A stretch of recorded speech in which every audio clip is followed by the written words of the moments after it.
салом бинандагони азиз, манзури шумост намоиши Аниси Кунҷи Танҳоӣ ва меҳмони барномаи имрӯзаи мо ҳастанд хоҳарон Сураябону ва Ситорабону. Бояд қайд кард, ки ҳардуи онҳо иштирокчии даври ниҳоии озмуни ҷумҳуравии Фуруғи Субҳи Доноӣ китоб аст мебошанд. Аз он ҷумла Сураябону ғолиби ҷои дуюм дар номинатсияи хондан ва аз бар намудани осори бачагона мебошанд. Биёед ақидаҳои эшонро доир ба озмун пурсон мешавем. Марҳамат.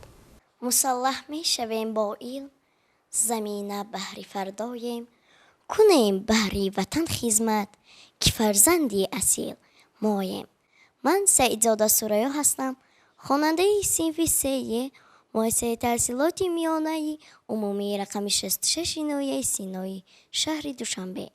Ман ғолиби озмуни ҷумҳуравии Фуруғи Субҳи Доноӣ китоб аст аз рӯи номинатсияи хондан ва аз ёд намудани ашъори бачагона ва афсонаву ривоятҳои халқи тоҷик иштирок варзидам ва хушбахтона ҷои дуюмро сазовор гаштам. Сураябону, ба андешаи шумо чӣ барои шумо кӯмак кард, ки шумо сазовори ҷои дуюм дар озмуни ҷумҳуравӣ бигардед?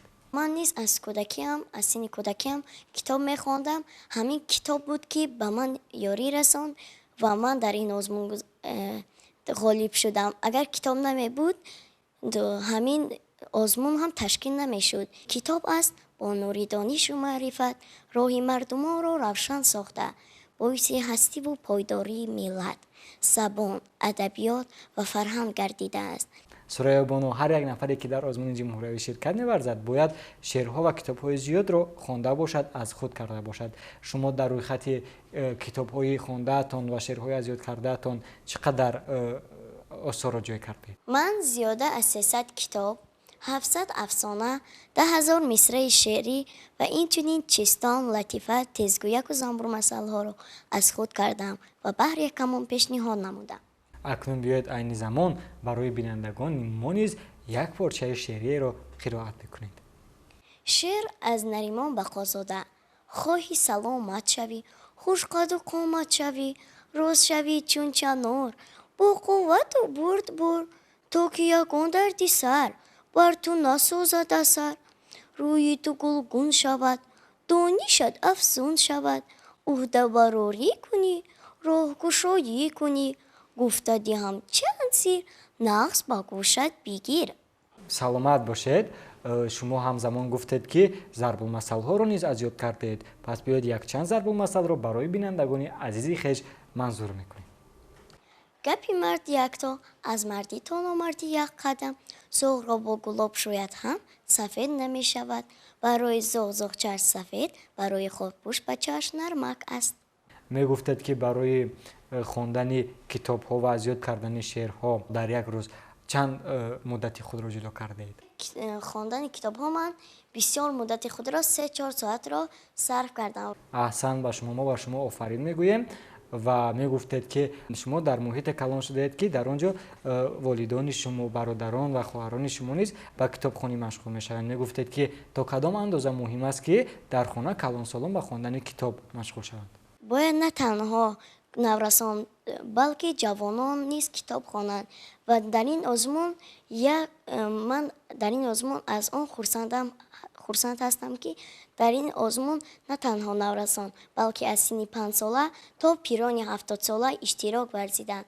мо дар ин озмун 3 апаву хоҳар иштирок варзидем ва то даври ниҳоии озмун иштирок варзидем. 2 апаи ман то даври ҷумҳуравӣ иштирок варзидам ва сазовори ҷой нагаштанд. аз ин онҳо рӯафтода нестанд, зеро гуфтанд, ки аз ноумедӣ басо умед аст, поёни шаби сиёҳ сафед аст. ман бисёр хушбахт ҳастам, ки дар озмун ҷои дуюмро сазовор гаштам. мо ба шумо аҳсан мегӯем ва аз шумо хоҳиш мекунем, ки якчанд шеъракеро, ки дар озмуни ҷумҳуравӣ дар даври ниҳоӣ қироат карда будед, барои бинандагони мо низ онҳоро қироат бикунед. рӯзи иди модарон, чару буриди бурон, айёми иди наврӯз, буриди 3 шабу рӯз, боз акнун дигар набур, буронгарӣ шуд бисёр, не бимон ки бурам, ман кори беҳад дорам, мебурам то ҷав расад, зуд вақти дарав расад, фаровон шавад гандум, дар роҳат бошад мардум, бурам ту дар кӯҳсорон, рӯяд ревоҷу торон, زنبورو شود قطار در کناری بیش هزار بریق و قوی و غلبو سبز دمد لبی جو لولاکی روید ببوم کلی مال شود تمام موشک ترسد از پیشک می ترسد از سگ ترسد از گرگ بور از خرسی زور خرس می ترسد از شیر میدان باشد از دلیر خندیده گفت و نیم بوبوم ترسد از بیبیم. این یعنی شعری هجوی است. چون بله. است؟ سلامت باشید. احسن باشیم سوره بانو. اکنون بیاید از ستاره بانو پرسان میشیم که در روی خط ادبیات خواندهشان چقدر اثر و چقدر شعرها موجودند. من سعیدزاده ستاره خواننده صنف ششم مؤسسه تحصیلات میانه عمومی 66 ناحیه سینا شهر دوشنبه هستم و اینچنین اشتراکی دور جمهوری آزمون جمهوری فروغ صبح دانایی. من غالب آزمون نشدم ولی رفتاده نیستم. باز کوشش میکنم که در دیگر آزمون ها اشتراک نموده سزاوار جای نمایان گردم. من زیاده از 10,000 مصرع شعری، 900 افسانه و اینچنین ضرب المثل، تیزگویک، چیستان، پند و حکمت ها را ایجاد کردم و بهر حکمان پیشنهاد نمایدم. بیاید عین زمان برای بینندگان ما نیز یک پارچه شعری قرائت کنید. مدر روزنامه نموده تفتیش، یک دورو دیده نمود کاهش. گفتم مدر جان این سه است و نه، رنگ تمام شد در نصف این سه. دروغ میگوید گفت اولی میسو، آکادوک گرفت گفتم بچه ها. شرمنده شدم نزد او کویم، زمین نکفید که من درآیم. سوره بانو به ما قید کرد که در یک روز 2-3 ساعت خود را به خواندن کتاب و ایجاد کردن شعرها صرف میکند. شما مگر کمتر وقت خود را به خواندن کتاب ها صرف کردید که سزاوار جای نگردیدید در آزمون جمهوری؟ ما یک جای کتاب میخواندیم ولی این آزمون است، نمیتواند که همه غالب شوند. احسن به شما. یعنی شما از اونی که سزاوار جای نگردیدید راه افتادن نیستید، بلکه میخواهید که در این سال نیز در آزمون جمهوری شرکت ورزید. بله. بیاید از شما خواهش میکنم که برای بینندگان ما باز یک شعرک دیگر رو پیشنهاد کنید.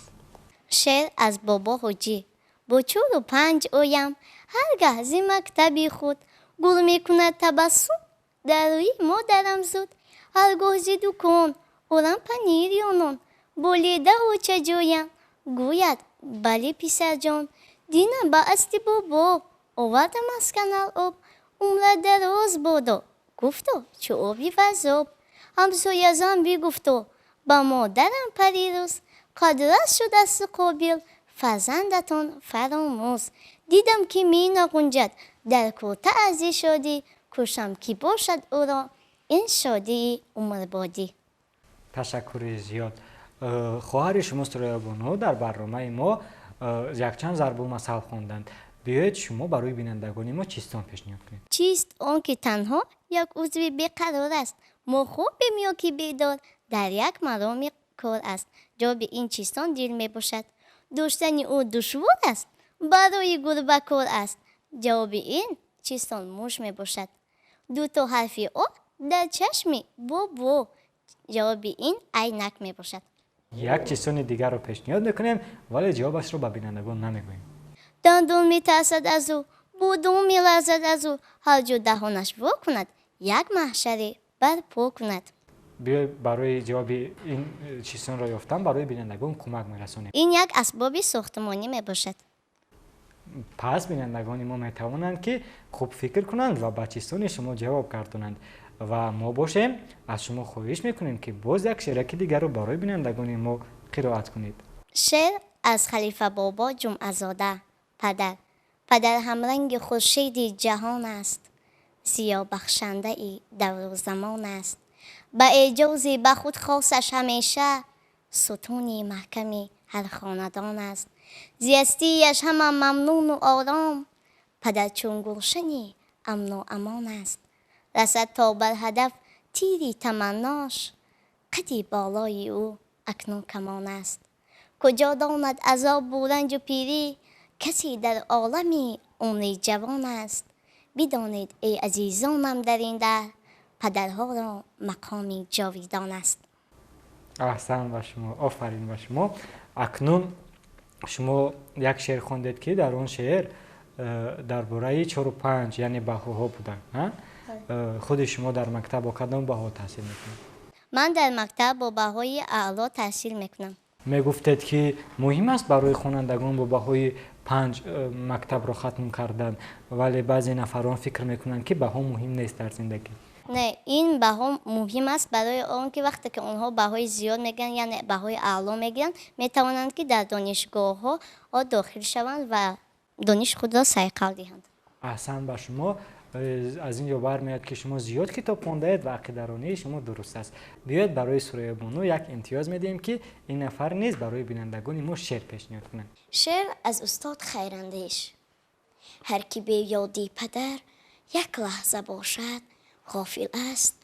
هر کی با یادی پدر باشد مرادش حاصل است. هر کی غافل ماند در یادش نیابد آبرو. هر کی میگیرد خبر از حال او صاحب دل است. حیف فرزندی که می نالد به هر جا از پدر. مرگ فرزندی که بر کار پدر ناقابل است. یک دعای خیراندیش را ده ای پدر. بی دعای خیراندیش بودن مشکل است. احسن به شما دخترها. واقعا هم از اینجا برمیاد که شما وقت زیادی خود را برای کتاب خواندن صرف میکنید و واقعا شما برای درست رفته ایستاده، زیرا کتابخوانی انسان را به قله‌های بلند زندگانی میرساند. بینندگان عزیز، این بود نمایش انیس کنجی تنهای. شما نیز زیادتر کتاب بخوانید تا اینکه به مقصد خود برسید. مهمانان برنامه ما بودند ثریا و ستاره. خیر تا بازدید.